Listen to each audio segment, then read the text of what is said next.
Hello everyone, welcome back to my YouTube channel, and this is our part 2 video of statistics. In this video we will be covering almost all of the remaining topics of statistics. Just group data we will cover in third part. So in this video we'll be covering quartiles, deciles, percentiles and skewness. So let's start with the homework question first. Mean निकालने के लिए हमें simply सभी data entries को add करना और number of entries से divide कर देना है. सो 35 प्लस 40 प्लस अप टू 80 पूरा डिवाइडेड बाय 10 जो कि हो जाएगा 57.5. और मीडियन के लिए हमने लास्ट वीडियो में डिस्कस करा था कि इट इज डिफरेंट अगर नंबर ऑफ एंट्रीज इवन हो या ऑड हो. इसमें नंबर ऑफ एंट्रीज 10 है जो कि इवन है. तो मीडियन निकालने के लिए हमें 10/2 दैट इज फिफ्थ टर्म और उससे अगली मतलब फिफ्थ और सिक्स्थ टर्म का एवरेज निकालना है.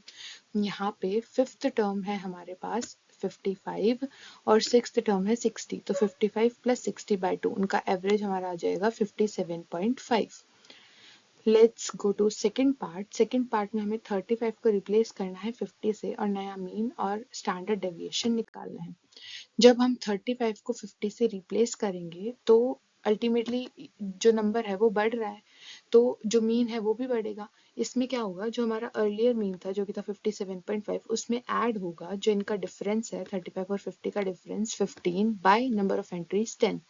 तो हम 57.5 में ऐड करेंगे 15 by 10 which will become 59. that will be our new mean.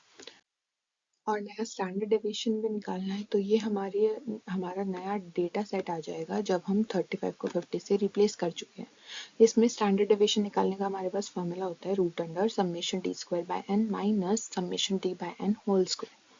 हम इसमें मीन एज्यूम कर लेंगे 60 की डेविएशन निकालेंगे सभी डाटा एंट्रीज से और समेशन डी स्क्वायर के लिए सभी के डेविएशन को स्क्वायर करके ऐड कर देंगे. जैसे 50 और 60 में डेविएशन निकालेंगे तो 50 कम है तो दैट इज -10, 40 और 60 में -20, 45 और 60 में -15, ऐसे करके हम 80 तक निकालेंगे. पूरा 80 और 60 में जाएगा 20 तो लास्ट में 20 का स्क्वायर. सभी के स्क्वायर को ऐड करेंगे तो ये आ जाएगा हमारे पास 1600. डिवाइड करेंगे नंबर ऑफ एंट्रीज से जो कि बनेगा 160. फिर हम निकालेंगे समेशन डी, फिर समेशन डी बाय एन करके उसका होल स्क्वायर. समेशन डी होगा 50 और 60 में डिफरेंस है -10 का, देन -20, -15, -10 ऐसे ऐसे करके सभी को करेंगे तो ये हमारे पास आ जाएगा माइनस का 25. अब root under D by N, sorry, this will be minus का 10 not minus का 25. it will be minus का 10. देन हम माइनस का 10 जो कि समेशन डी बाय एन जो कि होगा 10 इसका स्क्वायर करेंगे सो इट विल बी -1 का स्क्वायर जो कि होगा 1. देन हमें स्टैंडर्ड डेविएशन निकालनी है. स्टैंडर्ड डेविएशन के फॉर्मूले में इसको पुट कर देंगे जो क्या आ जाएगा summation D square by N 160 था minus summation D by N whole square जो कि 1 था तो 160 minus 1 will be root under 159 जो कि हो जाएगा 12.61 जो कि हमारी फाइनल स्टैंडर्ड डेविएशन है. पार्ट 3 में हमें मोड गिवन है और बोला गया है कि डेटा सेट की हर एंट्री को 5 से बढ़ा दिया जाए तो मोड और वेरिएंस में क्या चेंज होगा. अगर अगर सभी एंट्रीज को 5 से बढ़ा दिया जाएगा सो मोड भी 5 से बढ़ जाएगा क्योंकि मोड होता क्या है, वो नंबर या वो एंट्री जो मैक्सिमम टाइम से रिपीट हुई है. अगर सभी को 5 से बढ़ाएंगे तो वो भी 5 से बढ़ जाएगा. सो नया मोड बन जाएगा 65 + 5 जो हो जाएगा 70. और वेरिएंस होता है मीन से डेटा का डेविएशन. अगर सभी एंट्रीज को 5 से बढ़ाएंगे तो मीन भी 5 से बढ़ेगा और बाकी सभी एंट्रीज भी 5 से बढ़ेगी तो उनके बीच का डिफरेंस तो सेम रहा ना.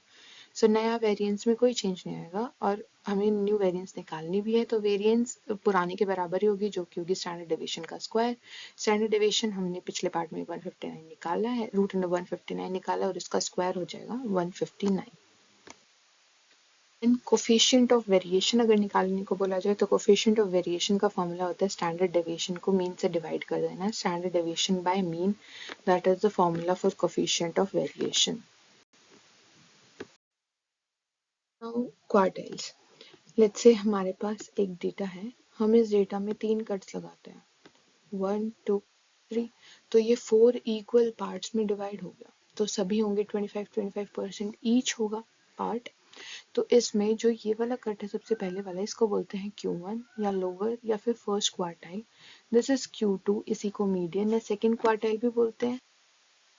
एंड दिस इज Q3 जिसको हाईएस्ट या अपर क्वार्टाइल भी बोलते हैं. इसमें अगर हमें Q1 की वैल्यू निकालनी हो तो वो होता है टोटल नंबर ऑफ टर्म्स, जो कि हम यूजुअली n से डिनोट करते हैं, +1/4। Q2 होता है 2 multiply total number of terms that is n +1/4, and Q3 होता है 3 मल्टीप्लाई n +1/4। इसको हम आगे देखेंगे। अगर हमें इंटर क्वार्टाइल रेंज देखनी हो तो वो होता है Q3 - Q1, मतलब this portion. This is also middle 50% of that data, right, क्योंकि Q3 के आगे भी 25% डेटा है एंड Q3 के बाद भी 25% डेटा है। सो इस पोर्शन में, इस बीच में जो है, बीच का 50% डेटा है। क्वार्टाइल डेविएशन अगर निकालनी हो that will be Q3 - Q1/2। ये 2 मतलब पूरे के नीचे है, like this. Then coefficient of quartile deviation होता है Q3 - Q1/Q3 + Q1। So let's see an example. इसमें हमें ये डेटा सेट गिवन है और इसमें हमें 3 चीज़ें निकालनी है: inter quartile range, quartile deviation और कोफिशिएंट ऑफ क्वार्टाइल डेविएशन। सो सबसे पहले इंटर क्वार्टाइल रेंज से स्टार्ट करते हैं। इसमें जो नंबर ऑफ टर्म्स हैं वो हमें 10 गिवन है। नंबर ऑफ टर्म्स को लेट्स से यहाँ पे इन्होंने m से डिनोट कर दिया, सो m = 10 हमें गिवन है। तो फर्स्ट क्वार्टाइल निकालने के लिए हुआ total number of terms +1/4। Fourth term जो होगी वो हमारा Q1 होगा। सो 10 + 1/4 जो कि हो जाएगा 2.75। अब हम सेकेंड टर्म देख सकते हैं, थर्ड टर्म देख सकते हैं, लेकिन 2.7 फिफ्थ टर्म तो हम देख ही नहीं सकते। सो अगर पॉइंट में टर्म आ जाए तो वो निकालने के लिए हमें जो पॉइंट से आगे है वो टर्म लेनी है, that is second term plus 0.75 into third term minus second term. Let's see इसमें हमारे पास सेकेंड टर्म है 18, सो हमने 18 plus 0.75 into third term minus second term, मतलब 20 - 18 जो कि हो जाएगा 2। तो 0.75 इंटू 2 प्लस 18 करेंगे दैट विल बी 19.5, जो कि हमारा फर्स्ट क्वार्टाइल या फिर Q1। Q3 निकालने के लिए हमें 3 इंटू n + 1/4 टर्म करना है। n + 1/4 2.75 इंटू 3 करेंगे तो 8.25 टर्म। सो एट्थ टर्म पूरी जो कि है 32 plus 2.25 into ninth term minus eighth term, मतलब 35 - 32, ये हो जाएगा 32.75, जो कि है थर्ड क्वार्टाइल मतलब Q3। सो इंटर क्वार्टाइल रेंज हो जाएगी Q3 - Q1/2, जो कि आ जाएगा 6.625, और कोफिशिएंट ऑफ क्वार्टाइल डेविएशन हो जाएगा Q3 - Q1/Q3 + Q1, जो कि आ जाएगा 13.25/52.25, दैट इज 0.253। इसमें इंटर क्वार्टाइल रेंज में निकालना है, जो कि हो जाएगा सीधा सीधा Q3 - Q1 बिना 2 से डिवाइड करे। सो इसको 2 से डिवाइड करे बिना Q3 - Q1 हो जाएगा inter quartile range. Now let's come on deciles and percentiles. Quartiles की तरह डेसाइल्स में बस इतना डिफरेंस है कि हमें डेटा को 4 पार्ट मीनिंग 10 पार्ट में डिवाइड करना है, और परसेंटाइल्स में हमें डेटा को 100 पार्ट्स में डिवाइड करना है।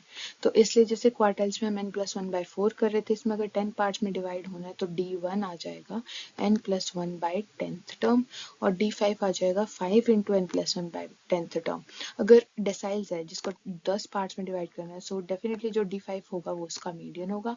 परसेंटाइल जिसको 100 पार्ट्स में डिवाइड करना है तो जो P50 होगा वो उसका मीडियन होगा।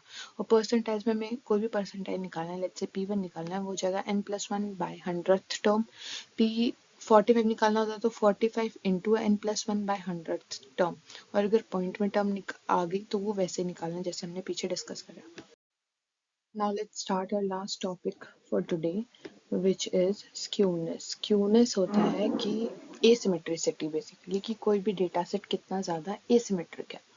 इसको हम ग्राफ की हेल्प से भी पता लगा सकते हैं। लेट्स से ये कोई ग्राफ है, इसमें अगर हम पूरा डेटा सेट प्लॉट करें, so if the curve is like this,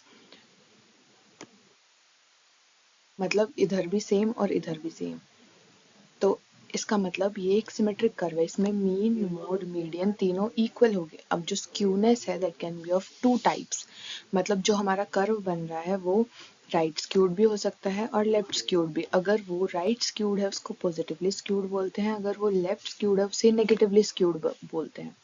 positively skewed का मतलब है कि उसकी राइट साइड टेल ज्यादा होगी, जैसे कि ये है, दिस इज अ ग्राफ, इसमें यहाँ पे बेल शेप बन रही है और राइट साइड इसकी टेल ज्यादा है, तो this is positively skewed.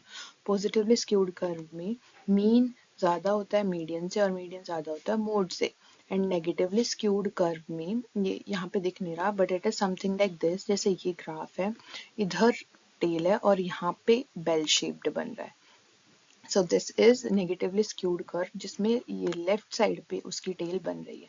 Negatively skewed curve में मीन छोटा होता है मीडियन से और मोड से। नेगेटिवली स्क्यूड में मोड सबसे बड़ा होता है और पॉजिटिवली स्क्यूड में मीन सबसे बड़ा होता है। अभी इसको स्क्यूनेस के मेजर करने के कई तरीके होते हैं, हम देखेंगे Karl Pearson coefficient of skewness, जिसको हम एसके से भी डिनोट करते हैं, जिसका फॉर्मूला होता है mean minus mode by standard deviation. या फिर अगर हमारे पास मोड गिवन नहीं है या फिर मोड क्लियरली हमें दिख नहीं रहा है, क्योंकि मोड वो नंबर होता है जो रिपीट कर रहा है, अगर डेटा सेट में कोई भी नंबर रिपीट नहीं कर रहा तो हम मोड नहीं पता लगा सकते। So will use this formula, that is 3 into mean minus median by standard deviation. और कार्ल पियर्सन कोफिशिएंट की जो वैल्यू है -3 से 3 के बीच में ही रेंज करती है। So this is the homework question for today. In this, we have to find the standard deviation. The data set is given. This question came in SSC CGL Tier 2. Comment down the answer below, and we will discuss this question in our next video. And there will be one more part for the statistics in which we'll be covering all the grouped data concepts and questions both. Till then, thank you so much. Please like, share, and subscribe.